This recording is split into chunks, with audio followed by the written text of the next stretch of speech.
Papa, je t'aime, Seigneur, ce soir, Seigneur. Papa, je t'aime et je te prie, Seigneur, garde-nous encore dans tes voies. Préserve-nous, Seigneur. Préserve-nous de nous-mêmes, Seigneur Jésus.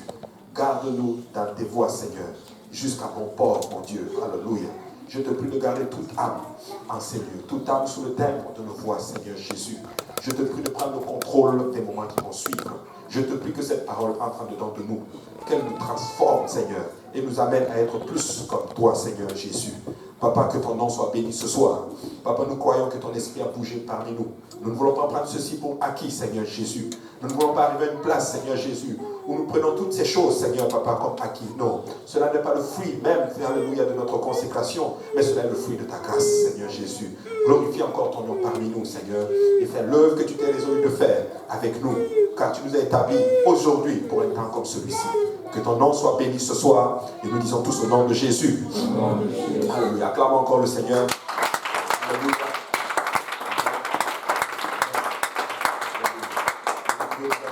Dans la présence du Seigneur Jésus. Alléluia. Alléluia. Et nous allons parler de l'importance de la doctrine. Comme je l'ai dit, on va faire une série sur la puissance de la doctrine. On va parler des différents fondements de la doctrine, mais aujourd'hui nous allons faire ce qu'on appelle un prélude. En d'autres termes, on va installer certaines bases et nous allons parler de l'importance de la doctrine. Peuple de Dieu, nous sommes à une place aujourd'hui. Si nous ne faisons pas attention, nous sommes juste en train littéralement de nous faire avoir. Parce que des fois, à la fin des choses, de toutes choses, l'ennemi va attaquer il va utiliser des ruses pour nous attaquer. Parce qu'il sait où nous allons. Il ne va pas attaquer les autres. Parce que probablement qu'il voit qu'ils sont perdus. Mais il va attaquer les fils de l'Alliance. Les filles de l'Alliance. Mais comme ça nous a été dit ce matin, nous ne voulons pas être des traîtres. Pas des traîtres de l'Alliance. Nous sommes des enfants de Dieu. Amen. Et la doctrine, c'est important. La doctrine, c'est ce en quoi nous pensons. C'est ce en quoi nous croyons. Et je bénis beaucoup le Seigneur que ce en quoi nous croyons n'est pas le fruit de la philosophie de quelqu'un d'autre. Ce n'est pas le fruit, en d'autres termes, de la pensée de quelqu'un. Mais c'est tout simplement venu de la parole du Seigneur. Amen. C'est ça la doctrine. Et tant aussi longtemps que nous serons tablés sur la doctrine Église, rien ne pourra, en d'autres termes, nous ébranler. Rien ne pourra nous amener à une place, littéralement, où nous allons commencer, en d'autres termes, à avoir peur, littéralement, ou douter, en d'autres termes, de la parole du Seigneur. Et je vais encourager encore le peuple de Dieu à encore se tabler sur cette doctrine apostolique. Amen. Plus que jamais j'y crois. Amen. Plus que jamais je crois à la Seigneurie de Jésus. Amen. Plus que jamais je crois qu'il est celui qui a créé le ciel et la terre. Amen. Plus que jamais je crois qu'il est le seul et unique vrai Dieu. Amen. Plus que jamais je crois que c'est lui qui a donné sa vie pour moi, pas quelqu'un d'autre. Amen. Alléluia, il est notre sauveur. Plus que jamais je crois en la sanctification. Amen. Plus que jamais j'y crois. Amen. Et c'est ça qui nous garde. C'est vrai. Alléluia. Et la doctrine, c'est les principes sur lesquels nous sommes fondés. Il y a des doctrines qui ne viennent pas du Seigneur. Il y a des doctrines diaboliques. Il y a des doctrines, en d'autres termes, qui viennent des philosophies humaines. Mais il y a aussi la doctrine apostolique. Celle que les apôtres ont enseignée. Celle que le Seigneur a léguée, en d'autres termes, à ses apôtres. Et il y a beaucoup de préjugés aujourd'hui. On n'a pas besoin de doctrine. On ne doit pas parler de doctrine. Quand on dit doctrine, tu es catalogué. En d'autres termes, vous êtes doctrinal. N'ayez plus peur qu'on vous dise que vous êtes doctrinal. Je suis doctrinal et c'est correct. Amen. Oui, et c'est correct. Parce que eux ici, ils ont une doctrine sur laquelle ils pensent. Ils croient en cela. Ils durent comme fer. Et nous aussi, nous devons croire en ceci, en la parole du Seigneur. Ils disent que l'Église n'a pas besoin de doctrine. C'est pour ça qu'il y a tant de dénominations.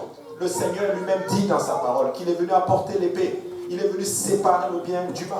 Peuple de Dieu, tant et aussi longtemps que vous allez vivre dans les voies du Seigneur, vous allez toujours être séparés. Il y en aura toujours des gens qui ne vont pas être d'accord avec toi. Tant et aussi longtemps que tu vas croire en cette parole, tant et aussi longtemps que tu vas marcher dans la sanctification, laisse-moi te dire qu'il y en aura toujours des gens qui vont te dire que ce que tu fais n'est pas bon. Tu exagères. Et lorsqu'on te parle ainsi, ça entre. Je ne sais pas qu'est-ce qu'il y a dans leurs mots. Je ne sais pas quel type d'onction ils ont. Mais j'ai l'impression que lorsqu'ils nous parlent, ils arrivent en d'autres termes à défaire des années d'enseignement que tu as reçues. Je ne comprends pas. Qu'est-ce qu'il y a derrière leurs paroles? Qu'est-ce qu'il y a de plus fort dans leurs paroles, de plus que la parole de Jésus? Qui te parle, que quelqu'un qui te parle, qui ne vit même pas pour le Seigneur, et il te parle et tu as le doute. Mais toi, tu lui parles et lui ne change pas.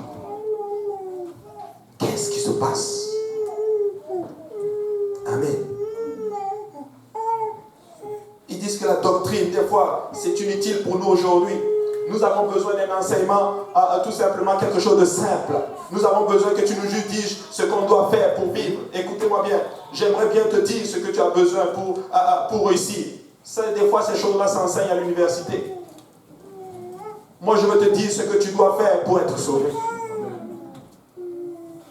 Je n'ai pas besoin de te dire certaines choses, des fois même pour que tu réussisses ton travail. Va à l'université, prends un cours de management. Prends un cours des fois qui va t'expliquer comment réussir certaines choses. Mais moi je veux te dire ce que tu as besoin pour être sauvé. La Bible dit, Paul dit à Timothée, prêche car tu sauveras, tu te sauveras toi-même et tu sauveras ceux qui t'écoutent. La doctrine, il y a 3 choses dans les Écritures. On en a parlé jeudi. Sous les questions, nous n'avons pas pu continuer cet enseignement. Mais je crois que c'est vraiment quelque chose d'important, et surtout pour un moment comme celui-ci. La doctrine, elle est comme le levain. Le levain agit silencieusement et secrètement et il influence éventuellement tout le morceau de pâte. Quand tu prends le levain et tu le mets en d'autres termes dans la pâte gonfle. C'est la même chose avec la doctrine. La doctrine, elle agit. Et en d'autres termes, silencieusement, elle te transforme. Silencieusement, elle te travaille. Voici pourquoi certaines personnes, alors qu'ils commencent en d'autres termes, ils ont reçu la doctrine apostolique, d'autres choses peuvent venir travailler silencieusement en toi, en d'autres termes, et à un moment donné, ça donne quelque chose que tu n'imagines même pas. La doctrine, elle est comme le levain. Elle agit tranquillement, secrètement. Mon frère, ma soeur, si tu comprends ce principe, ne permets pas une fausse doctrine de commencer, en d'autres termes, à t'influencer. Toi, influence-toi littéralement par la parole de Dieu, par les principes du Seigneur. Et ça va commencer, en d'autres termes, à bâtir, en d'autres termes, ta vie. La Bible dit dans Matthieu 16, 6, le Seigneur dit, Jésus leur dit, gardez-vous avec soin du levain des pharisiens et des sadducéens. Parce que ça agit lentement, ça agit tranquillement, ça agit subtilement en d'autres termes. Et à un moment donné, quand tu réalises même pas où tu es en train de croire à certaines choses, littéralement. Et pour faire demi-tour et revenir en d'autres termes, tu es comme malheureusement pris. Mais j'aimerais dire à cette belle congrégation, à ces beaux enfants de Dieu que vous êtes, alléluia, que nous sommes, Église de Dieu, nous sommes influencés par la doctrine apostolique, alléluia. Et plus que jamais, nous allons continuer à vivre pour le Seigneur Jésus. Je ne vais pas permettre à qui que ce soit de venir, alléluia, m'influencer. Et en tant que pasteur, alléluia, et tant que Dieu va me donner, alléluia, un souffle de vie, je vais faire de tout mon possible qu'un esprit quelconque ne vienne pas vous troubler dans le nom de Jésus. Amen.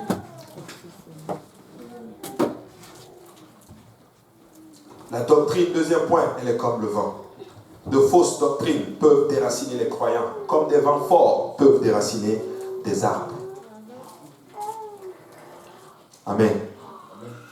Éphésiens 4 et 13.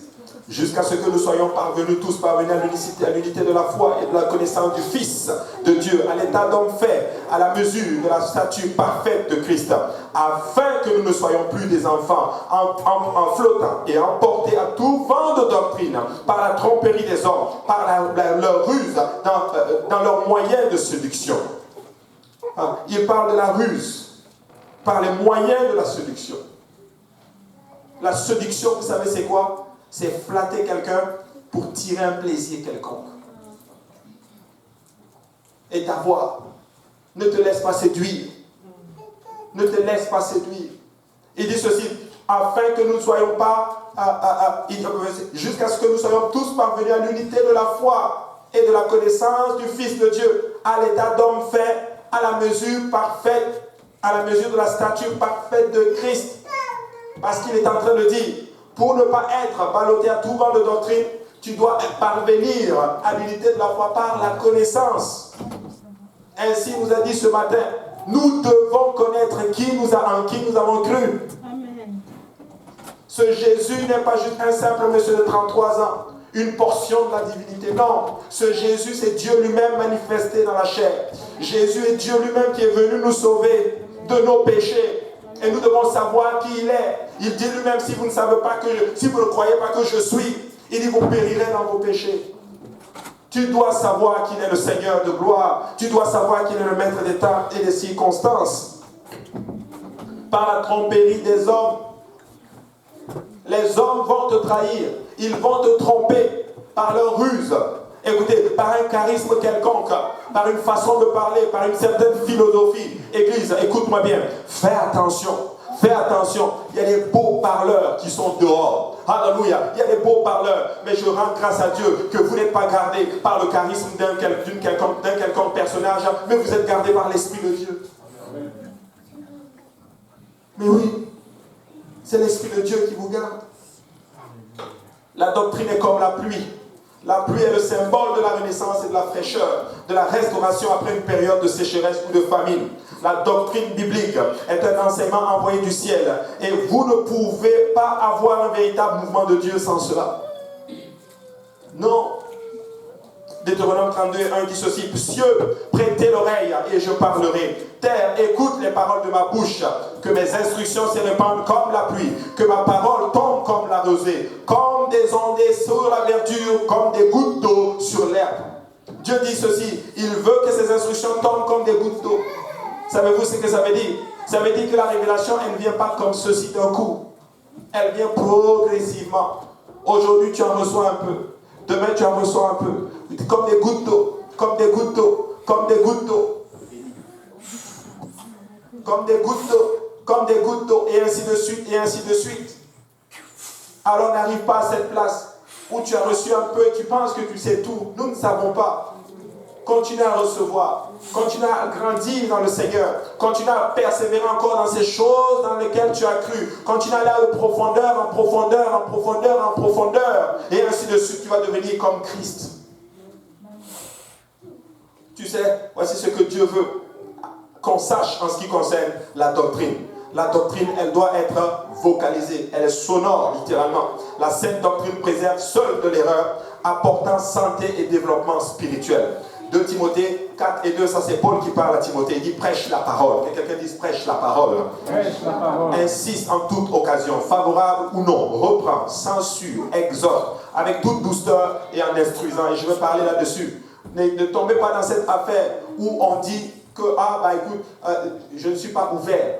Et là, ça te choque. Et tu veux tellement être ouvert que tu vas accepter la doctrine de l'autre. Tu sais, tu peux être humble, mais tout en étant ferme. Oui, tu peux être très ouvert, mais en étant fermé. Tu es ouvert aux bonnes choses, mais fermé aux mauvaises choses. Tu peux être gentil, cool, posé, mais en montrant clairement, voici ce en quoi je crois. Je ne suis pas confus. Tu sais, je ne sais pas tout dans la Bible. Mais il y a une chose que je sais. Jésus, là, c'est lui qui est sur le trône. Amen. C'est lui qui est assis dessus. Et mon sauveur, ce n'est pas quelqu'un d'autre. Dieu n'a pas envoyé quelqu'un d'autre me sauver. Lui-même s'est levé. Il dit, je vais aller le sauver.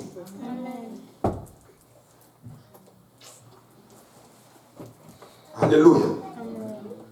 Elle doit être, il dit, car il viendra un temps où les hommes ne supporteront pas la sainte doctrine, mais ayant la démangeaison d'entendre des choses agréables, ils détourneront une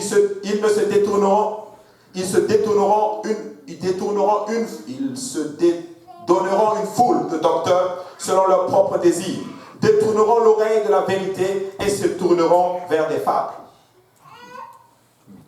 Ils vont se détourner. Un temps viendra où les gens ne vont pas supporter la sainte doctrine. Mes frères et sœurs, écoutez-moi bien, j'ai voyagé avec quelqu'un qui m'a dit spécifiquement que dans une autre type qui se dit église, dans une type, pour être pasteur, tu dois donner un CV. Oui. Pasteur dit. Oui. On donne ton CV. Parce que les gens ne supportent plus la saine doctrine. Ils ne supportent plus qu'on leur dise ce que Dieu veut. Ils vont eux-mêmes se faire une foule de docteurs pour qu'on leur prêche ce qu'ils ont envie d'entendre.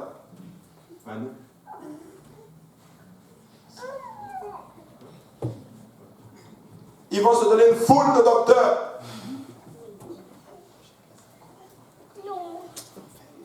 Ils vont détourner leurs oreilles de la vérité. Et ils vont se tourner vers des fables. Et ça, c'est triste. Deuxième point que vous devez savoir, ce que Dieu veut que tu saches, c'est que la doctrine doit être pure. Le seul véritable test de la pureté et de l'enseignement, c'est la pureté de la vie qu'il produit. Tu sais, quelqu'un qui croit réellement à la doctrine apostolique, tu vas le voir dans sa vie. C'est vrai. Amen. Tu vas le croire dans sa vie. Si tu crois réellement en cette belle doctrine, si tu crois réellement qui est le Seigneur, laisse-moi te dire que tu vas le voir dans ta vie. Et je suis de ceux qui croient que le temps finit toujours par révéler ce que tu es réellement. Écoute-moi bien, s'il y a du faux en toi, ça va sortir à un moment donné. C'est vrai. Judas était cupide. Judas était un traître. C'est le temps qui l'a révélé. Qu'elle dise Amen. Amen. Et ce laps de temps, Jésus le lui a donné pour se repentir. Et il ne l'a pas saisi. Mais je veux bénir beaucoup Dieu pour ça, pour ce principe. Le temps va révéler aussi ce que tu es réellement. S'il y a du bon en toi, ça va sortir avec le temps. Il y avait un grand prédicateur en Pierre. Il y avait un grand prédicateur en Saul. Le temps l'a révélé. Ainsi, peuple de Dieu, sondons-nous. Si tu es dans quelque chose et que personne n'a vu, Dieu ne t'a pas encore dévoilé, il est en train de te donner du temps pour te repentir.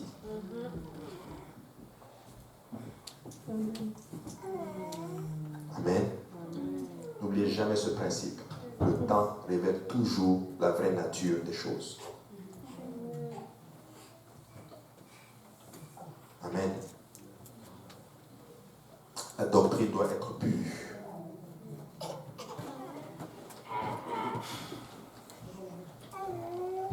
Troisième point, la doctrine doit être scripturelle, dans le sens où elle doit être fondée sur la parole de Dieu.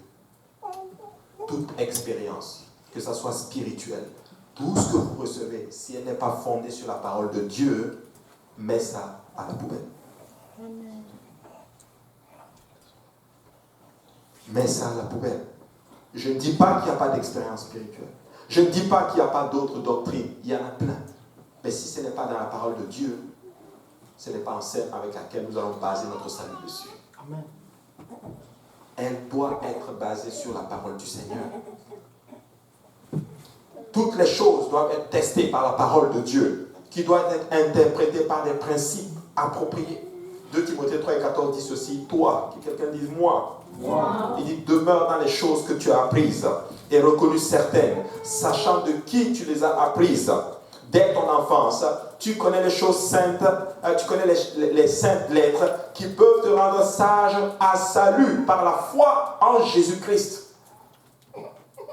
Il dit, toute écriture est inspirée de Dieu et utile pour enseigner, pour convaincre, pour corriger, pour instruire dans la justice, afin que l'homme de Dieu soit accompli et propre à toute bonne œuvre. Toute écriture est inspirée du Seigneur. Vous savez, beaucoup de personnes sont en train de faire ce qu'on appelle un combat spirituel. Vous êtes en train de lutter contre un esprit. Vous réprimez des esprits probablement tous les jours. Je vais vous dire une chose. Personnellement, moi, je ne vis pas comme ça. Si je dois être honnête avec vous, je trouve cette vie chrétienne très plate. De vivre en réprimant des esprits tous les jours. Je sais une chose. Quelqu'un qui est assis sur la parole de Dieu, un esprit a peur de toi. Amen. Amen. Quelqu'un qui est assis et qui connaît sa parole, le diable a peur de toi. Je ne dis pas qu'il ne faut pas réprimer les esprits. Non, ce n'est pas ça que j'ai dit. Vous comprenez? Je n'ai pas dit ça. Mais j'ai dit juste, si ta vie c'est tous les jours ça, il y a un problème. Paul a chassé les esprits dans la parole du Seigneur. Mais Paul était assis sur la parole de Dieu. De telle sorte que quand il s'est retourné contre l'esprit, te dit, tu arrêtes dans le nom de Jésus, cet esprit arrête. Nous devons retourner à la parole du Seigneur. Car toute l'écriture est inspirée de Dieu, utile pour enseigner, pour convaincre, pour corriger, pour instruire dans la justice, afin que l'homme de Dieu soit accompli et propre à toute bonne œuvre. Ainsi, tu vas être accompli à travers la parole, à travers la doctrine. Si tu es dans la parole de Dieu, tu vas être accompli. Et, excusez-moi, je ne suis pas en train de faire un amalgame. Je ne suis pas en train de dire qu'un enfant de Dieu ne doit pas faire une prière d'autorité. Non. Mais ce que je suis en train de dire, c'est que nous devons arriver à une place où le spirituel et la parole en d'autres termes sont en équilibre en d'autres termes. Si le spirituel n'est pas en accord avec la parole, il y a un problème et ce n'est plus de Dieu. Nous devons arriver à une place où le spirituel, alléluia, est en accord avec la parole. Et c'est de ça que je parle, la doctrine en d'autres termes. Et si nous connaissons bien la doctrine apostolique, nous allons en d'autres termes diriger en d'autres termes ce qu'on appelle le spirituel. C'est la parole de Dieu qui donne direction au spirituel. L'Esprit de Dieu se mouvait au-dessus des eaux. La Bible déclare dans le livre de Genèse. Mais il a fallu la parole pour qu'il y ait une action. La parole et l'Esprit, il doit avoir un équilibre. Donc s'il y a une manifestation spirituelle, donc vous allez voir qu'il n'est pas assis sur la parole de Dieu, à ce moment-là, tu sais que non, ce n'est pas de Dieu. Si une manifestation spirituelle t'arrive, si quelqu'un, par exemple, arrive avec une manifestation spirituelle, dans le sens où une sorte de don spirituel qui n'est pas fondé sur la parole de Dieu, il y a un problème. Elle doit être basée sur la parole de Dieu. Tout enseignement, tout principe doit être basé sur la parole de Dieu. Même si tu pries et que tu ressens quelque chose qui t'arrive et que ce n'est pas fondé sur la parole de Dieu, please, mets ça à la poubelle. Oh oui. Amen. Ça c'est... Mets ça à la parole, la poubelle. Elle doit être scripturelle. Elle doit être fondée sur la parole de Dieu. Quatrième chose que Dieu veut qu'on sache. La doctrine détermine ce qu'on appelle le caractère. Ce qu'une personne croit affecte ce qu'il est. Croire affecte l'être. Et l'être affecte ce qu'on appelle le faire. Si nous suivons la doctrine biblique, elle développe la nature divine en nous, nous séparant du monde. Si tu crois en la parole de Dieu, c'est elle qui va affecter ton être. C'est elle qui va affecter comment tu fonctionnes. C'est elle qui va affecter en d'autres termes, ce que tu fais. Et ce que tu crois détermine ce que tu es. Et ce que tu es va déterminer ce que tu vas faire. Alléluia. Alors nous croyons que Christ est Seigneur. Nous croyons notre terme qu'il a donné sa vie pour nous. Et parce qu'il a donné sa vie pour nous, c'est pour ça que nous donnons la révérence. C'est pour que tout ici est ce qu'on appelle centré sur Jésus-Christ. Parce que c'est lui le chef de l'Église. L'honneur, toute la gloire appartient à Jésus. Toute direction, c'est vers Jésus. Tout honneur, c'est vers Jésus. Et voici pourquoi nous vivons comme il veut que nous vivions. Parce qu'il dit dans sa parole, je suis saint. Vous aussi, soyez saints. Tu sais, quelqu'un va me dire, je vais être honnête. Mais tu sais, l'honnêteté, c'est bon. Tu peux être sincèrement aussi dans l'erreur. Pasteur Abou, tu dis qu'il faut être honnête, oui. Mais moi, j'aime ça. Mais, ok, c'est honnête, tu aimes ça.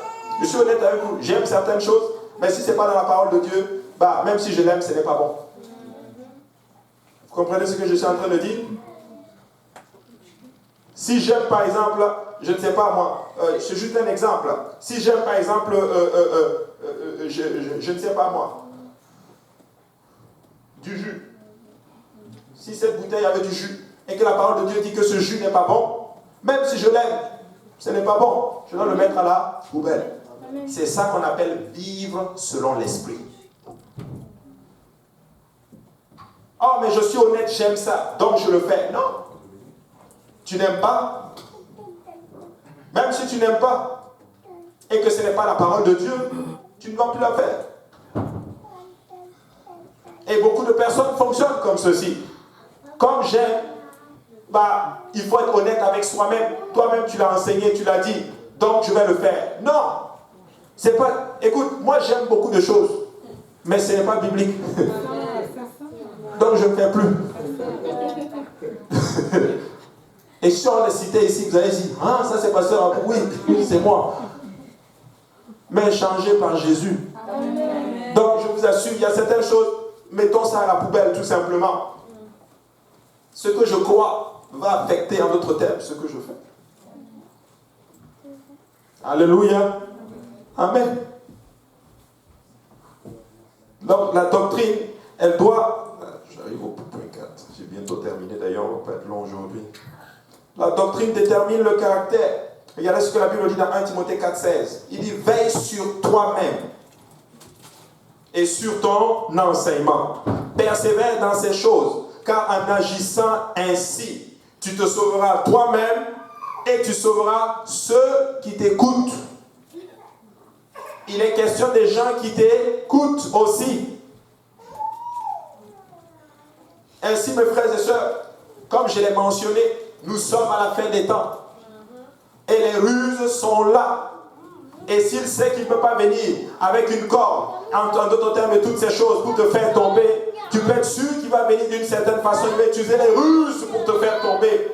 Mais écoute-moi bien, frère. Écoute-moi bien, ma soeur. Ce n'est pas le temps de baisser les bras. Ce n'est pas le temps d'abandonner. Ce n'est pas le temps de réduire. Ce n'est pas le temps, d'autres termes, de commencer à regarder ces choses, en d'autres termes, disant que c'est le temps pour toi de vivre. C'est le temps pour toi de commencer à regarder au Seigneur et de dire au Seigneur, moi je veux faire ce que tu me demandes de faire parce que c'est le temps pour moi d'être sauvé.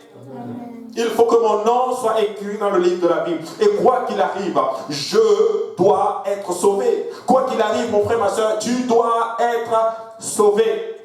Je ne suis peut-être pas en train de dire ce que tu veux entendre, mais je suis en train de te dire ce que tu as besoin d'entendre pour être sauvé. Amen. Alléluia. Et il dit ceci, tu sauveras ceux qui te coûtent et tu vas te sauver toi-même. Est-ce que tu sais qu'il y a une âme qui tu dois être sauvé? C'est toi. C'est toi-même. Pourquoi faire tout ça et que la trompette sonne et tu restes? Alléluia. Église, écoutez-moi bien. Je suis même arrivé à cette conviction. Je vais dire certaines choses. Même si on est comme ça, on marche ensemble. Mais si à un moment donné, je sens que mon salut est en danger, tu peux être sûr d'une chose, je change de direction. Amen.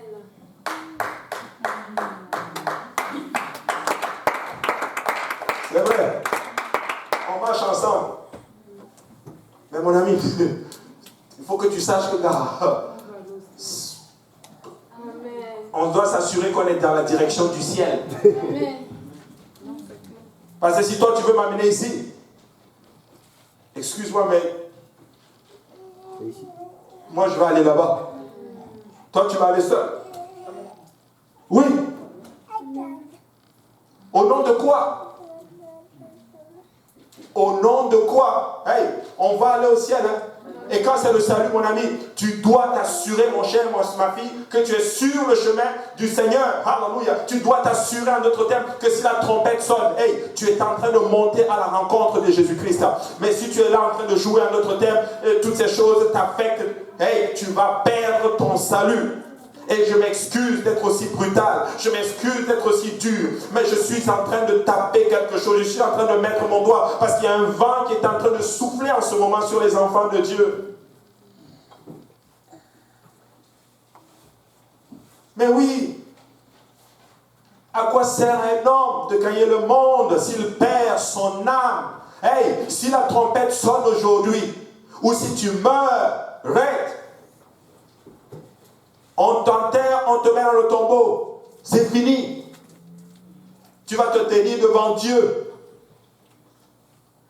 Tout ce que tu recherches, tu ne vas même pas croire à cela. En fait, ça juste, il devient n'importe quoi pour toi. C'est juste, est-ce que je vais être sauvé?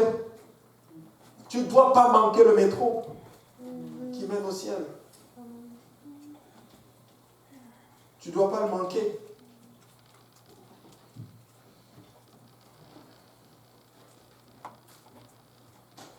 La doctrine, c'est important. Tite 2,9 dit ceci: exhorte les serviteurs à être soumis à leur maître, à leur plaire en toutes choses, à n'être point contredisant, à ne rien dérober, mais à montrer toujours une parfaite fidélité, afin de faire honneur, afin de faire honorer en tout la doctrine de Dieu, notre Sauveur. Même dans la Bible, c'est écrit doctrine. Il a dit, exhorte à être soumis.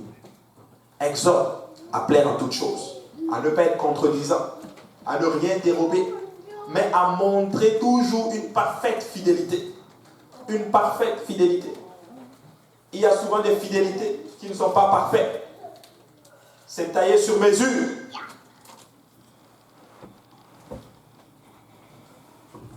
C'est une fidélité de face. Pourquoi? Afin d'honorer la doctrine de Dieu, notre Sauveur.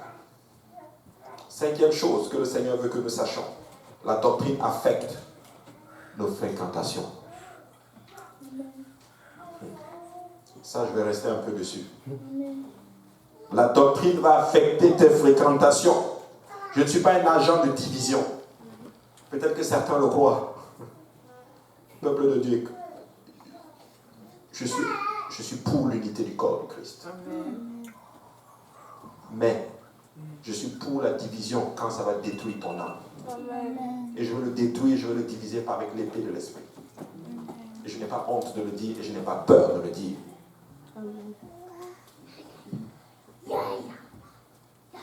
La doctrine va affecter tes fréquentations. La Bible enseigne que les croyants ne devraient pas fréquenter les enseignants des fausses doctrines.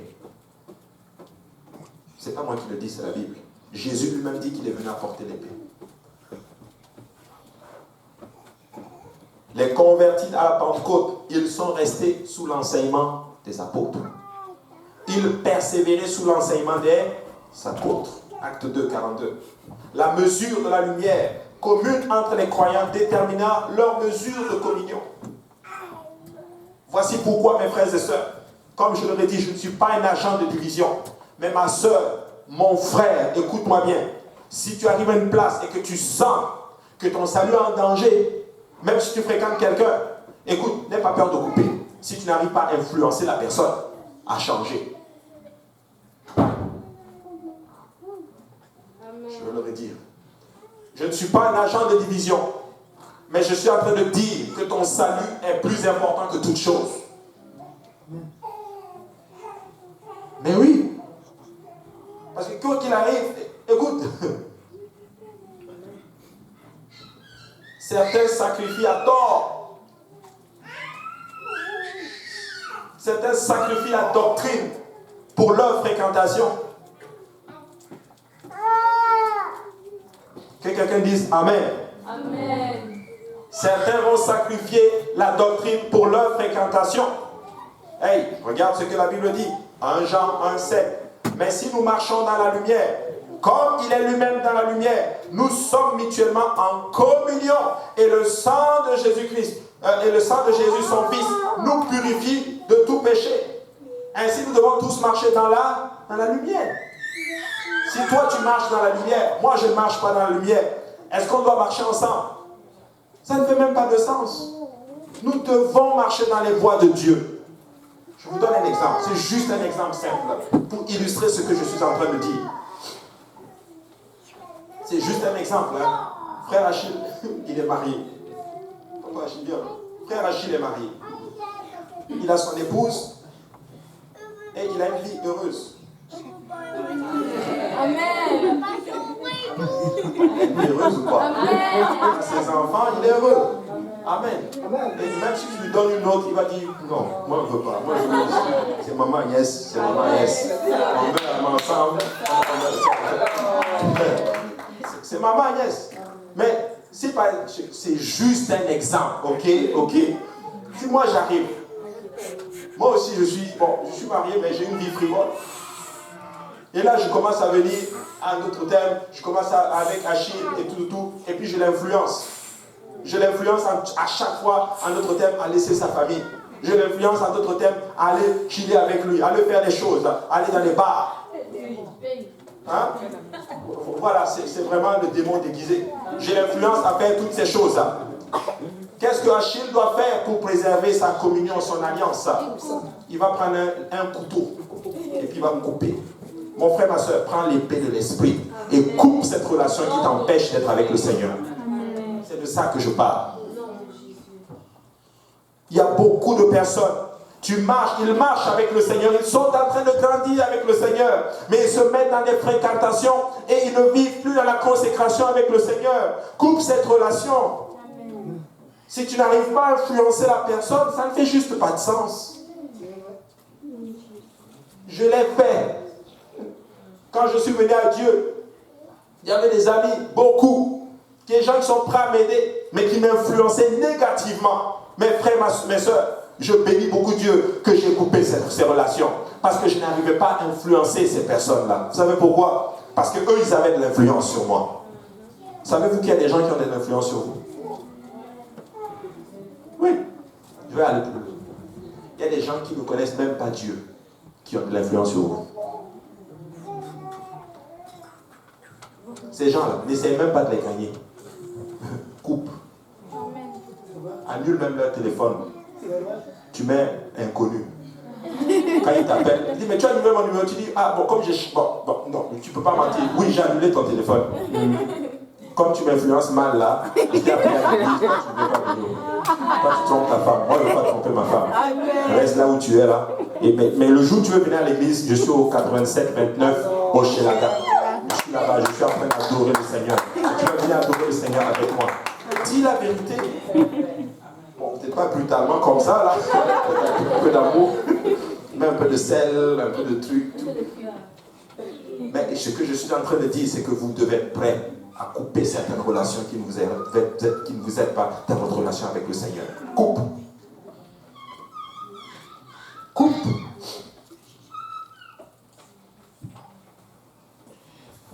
Parce que j'ai vu leur vie. J'ai vu leur vie. Ils n'ont pas une vie heureuse. Et ils veulent des fois de la compagnie pour juste satisfaire la solitude qu'il y a dans leur vie. Tu ne dois pas être, en d'autres termes, ce genre de personne-là. Tu dois couper. Ça affecte nos relations.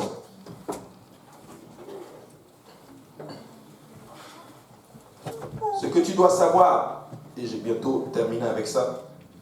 5e point, la doctrine affecte, je l'ai déjà dit, nos fréquentations, on a déjà lu. 6e point, la doctrine détermine notre finalité.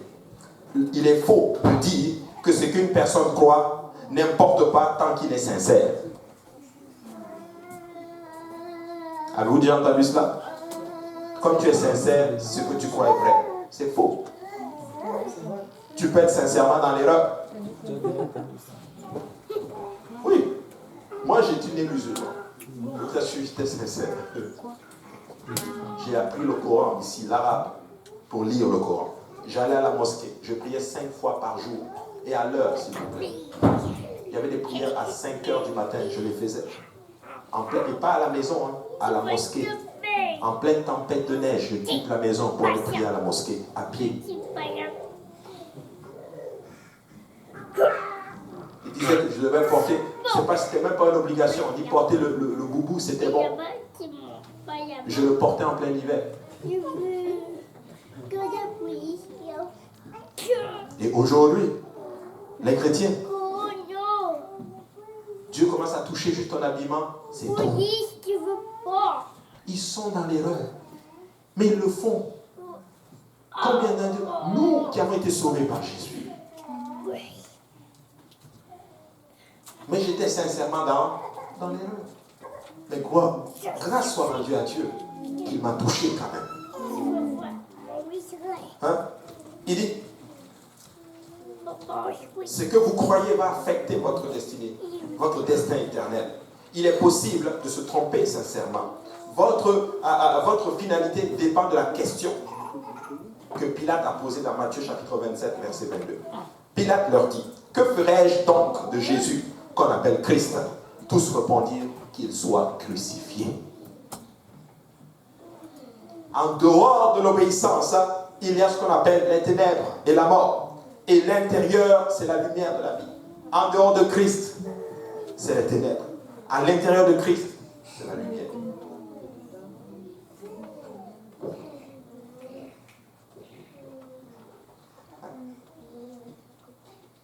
En dehors de ça, c'est comme ça. Ce que tu crois va affecter là où tu vas finir. C'est ça qu'il faut comprendre. Ce que tu crois va affecter ce que tu fais, va affecter ce que tu vas être, et en même temps, ça va affecter là où tu vas finir. Mais j'espère que tu veux finir littéralement avec le Seigneur Jésus. Alors crois en la parole de Dieu. S'il te demande de faire quelque chose, s'il te plaît, fais-le. N'essaie pas de trouver des explications. N'essaie pas d'arriver à une place. Écoutez, oui, je comprends qu'il y en a qui souffrent plus que d'autres. Oui, je comprends. Nous n'avons pas tous le même passé. Nous n'avons pas tous la même vie. Il y en a qui ont eu une enfance heureuse, dans le sens où ils n'ont jamais rien manqué dans leur vie. Ils ont toujours eu, c'est les enfants nés la cuillère à la bouche. Vous n'avez pas souffert. D'autres sont nés dans des difficultés. Et ils se sont battus pour trouver Jésus. Mais que tu t'es battu, que tu souffres ou que tu ne souffres pas, ça n'annule pas le fait que tout ce que nous devons faire, nous devons marcher dans la sanctification, tous. Que ça soit difficile pour toi, ou plus facile que l'autre, ou tu as trouvé, peu importe le contexte dans lequel tu dois marcher dans la sanctification. C'est ça qu'il faut comprendre, Église. Et je compatis personnellement. Je sais qu'il y en a qui ont, moi aussi qui vous parle, j'ai eu aussi des troubles dans mon enfance. Il y a certaines choses que je ne vais juste pas vous dire. Mais j'ai eu aussi beaucoup de choses dans mon enfance qui m'affectent jusqu'à aujourd'hui.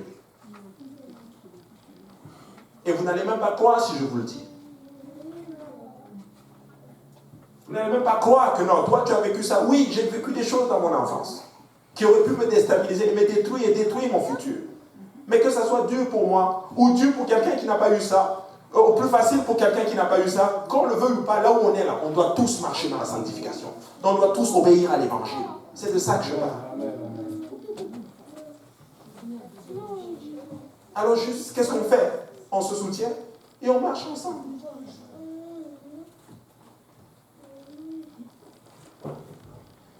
Et on marche ensemble.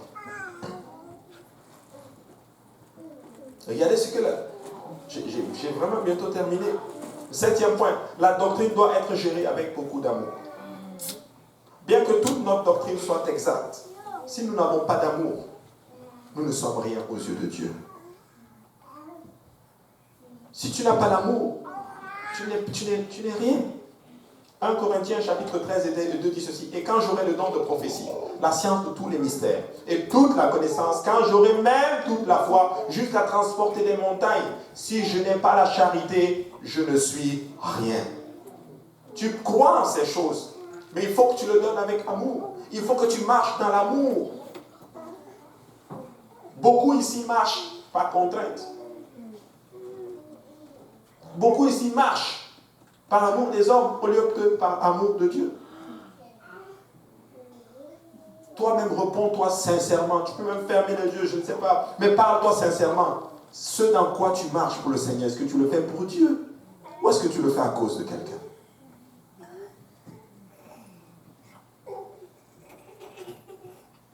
Moi, je vais être honnête avec vous. Quand j'ai commencé, c'était un peu plus difficile de répondre à cette question. Aujourd'hui, je peux te répondre à cette question. Si je vis pour Dieu, c'est parce que je l'aime. Je n'attends rien. Je vais être même honnête avec vous. Même si, pasteur, viens me dire, pasteur, à vous, assieds-toi maintenant. Je te retire le pastorat. Je vais servir Dieu dans cette église.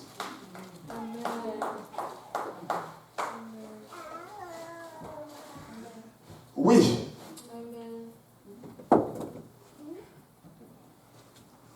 Je l'ai dit plus le matin, mais je vais le redire au service du soir. Je ne suis pas un agent de division. Ok? Mais Dieu m'amène quelque part. Et j'aimerais vous y amener aussi. Parce que je crois que tu ne peux pas aller là-haut. Tu ne peux pas amener les gens là où toi tu n'as pas été. Écoutez-moi bien. Ce que je vais vous dire, c'est une déclaration. Ça ne va jamais arriver. Mais c'est pour juste vous enseigner quelque chose. Ça ne va jamais arriver au nom de Jésus. Amen. Mais ce que je dis, même si ton mentor ne sert pas Dieu, toi tu dois servir Dieu. Amen. Mais oui, ça ce n'est pas le cas. C'est juste je suis en train de vous amener quelque part. Oui. Quand je suis venu à l'église, les anciens sont là. Il y a un mentor qui était tombé. Je vais aller plus loin. Un pasteur, il est tombé. Je trouve qu'on a été même injuste avec lui. Quand je dis injuste, je parle du comment on le traitait, nous, les gens dans l'assemblée.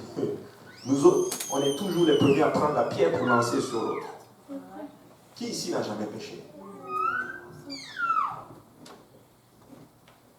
Est-ce qu'on a pleuré? Oui. On a crié? Oui. Est-ce que ça nous a empêché d'avancer dans le Seigneur? Non. Beaucoup d'entre nous, on était jeunes dans la foi. On aurait pu abandonner à cause de lui. Mais Dieu nous avait amenés à cette place que, hey, là où on est là, mon ami, tu marches pour le Seigneur. Donc, ce que je veux dire par là, c'est que même si la personne que tu suis, même si lui ne sert pas Dieu, toi, tu dois servir Dieu. C'est de ça que je parle. Et deuxième chose, parce que tu le fais par amour. Est-ce que tu aimes Dieu? Ou est-ce que tu aimes l'homme?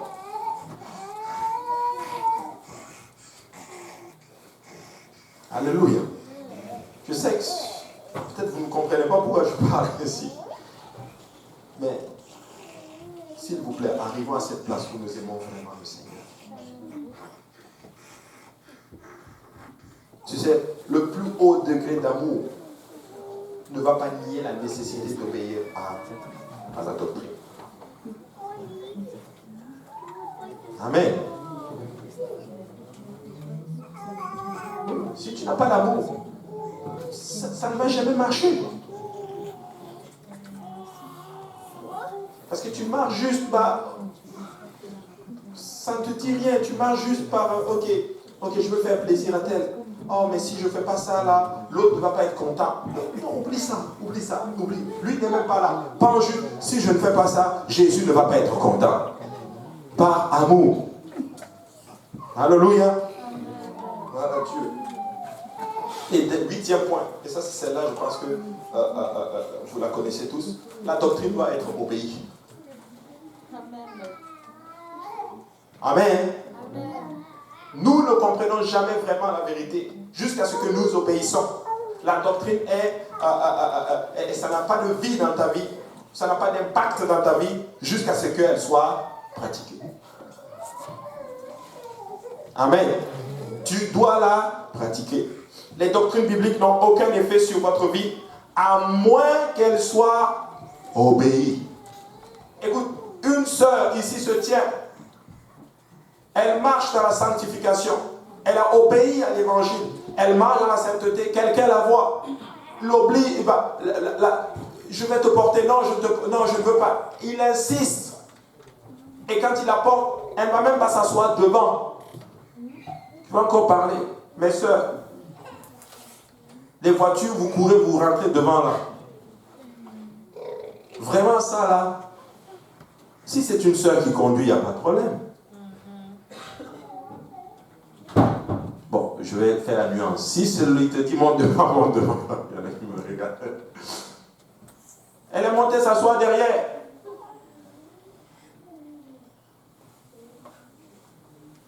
Le gars est venu la déposer ici. Il dit, je vais venir à l'église. Il est allé aux gens coutus. Il est revenu.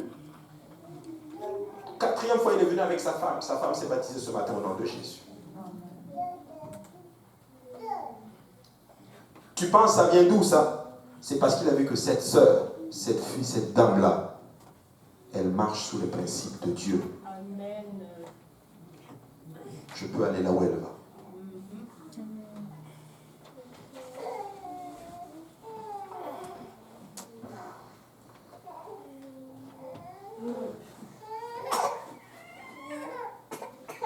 Église, la doctrine doit être obéie. Dans Matthieu 23:3, Jésus nous avertit de nous méfier de la doctrine des pharisiens, car ils disent et ne font pas. Prêcher sans pratiquer devient une forme sans vie. Faisons ce que nous disons. Faisons ce que nous disons. Paul a félicité les croyants de Rome qui leur ont obéi de la forme de doctrine qui leur a été livrée. La vie chrétienne doit être accompagnée de la doctrine chrétienne. Paul pourrait dire dans 2 Timothée 3:10, mais vous avez pleinement connu ma doctrine. Vous avez connu mon mode de vie parce que son style de vie était conforme à la doctrine qu'il prêchait. Ta vie doit être conforme à ce que tu prêches, à ce que tu dis. Ta vie doit être conforme littéralement à ce que la parole de Dieu dit. Si ta vie n'est pas conforme à ça, il y a un problème, mon ami. Il y a un problème. 2 Timothée 3:10, pour toi tu as suivi de près mon enseignement, ma conduite, mes résolutions, ma foi, ma douceur, ma charité, ma constance. Le plus grand danger en manipulant une doctrine est qu'elle devienne ce qu'on appelle une vérité hors de l'expérience. Amen. Le danger c'est ceci, c'est que ça là, certes c'est la vérité, mais elle n'a pas eu d'effet dans ta vie. Donc tu n'as pas d'expérience. Tu n'as pas expérimenté la chose. Moi je rends grâce à Dieu que cette parole, je l'ai expérimentée. Elle a eu de l'effet dans ma vie, en d'autres termes. C'est une vérité qui a produit quelque chose dans ma vie. Qui ici peut dire, alors que tu marches dans la sanctification, que ça n'a pas produit une quelconque expérience dans ta vie? Tu ne peux pas dire ça. Vivre pour Dieu, c'est bon. Vivre pour Dieu, c'est la meilleure chose que tu peux faire. Et la vérité qui n'est pas vécue est une vérité impuissante. La vérité non vécue est le plus grand gaspillage au monde. Ne gaspillons pas la parole de Dieu. Ne gaspillons pas toutes ces choses. Je vais terminer avec ça.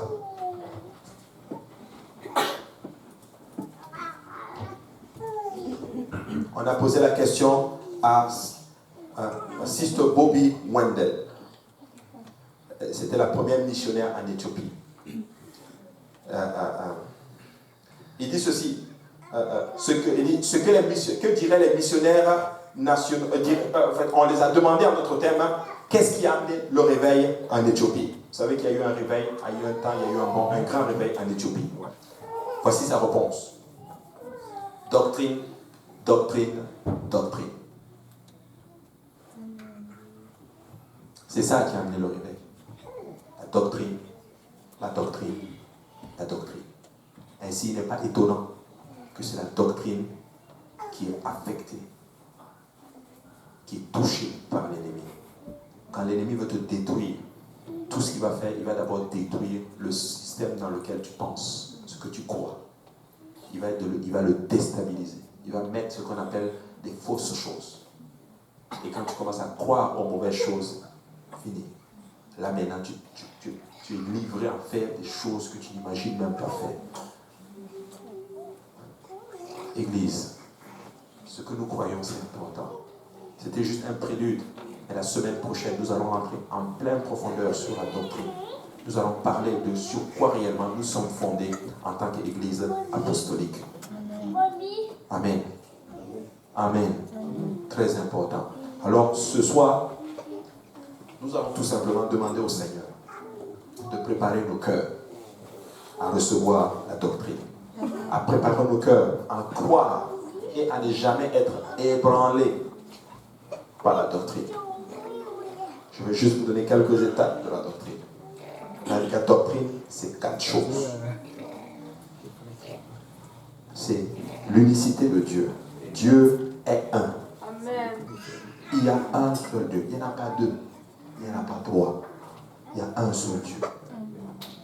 Et son nom, c'est Jésus. Amen. Ce Dieu a donné sa vie pour nous. Il est venu nous sauver de nos péchés. C'est pour ça que nous sommes sauvés en son nom. C'est pour ça que nous demandons pardon. Nous sommes baptisés en son nom et pas autrement. Et nous avons reçu son esprit. La troisième chose de la doctrine, c'est la sanctification. C'est que nous devons nous mettre à part pour vivre pour lui. Et la quatrième chose, c'est que cette bonne nouvelle doit être annoncée à tout le monde. Alors la semaine prochaine, nous allons parler de l'unicité de Dieu. Le premier point. Ensuite, nous allons parler du salut au nom de Jésus. Ensuite, nous allons parler de la sanctification. Je ne vais pas rentrer dans les détails, mais je vois le procès de l'importance de la sanctification. Et la quatrième chose, nous allons parler de l'évangélisation. Amen. Gloire à Dieu. Alors, levons-nous tous ensemble aujourd'hui.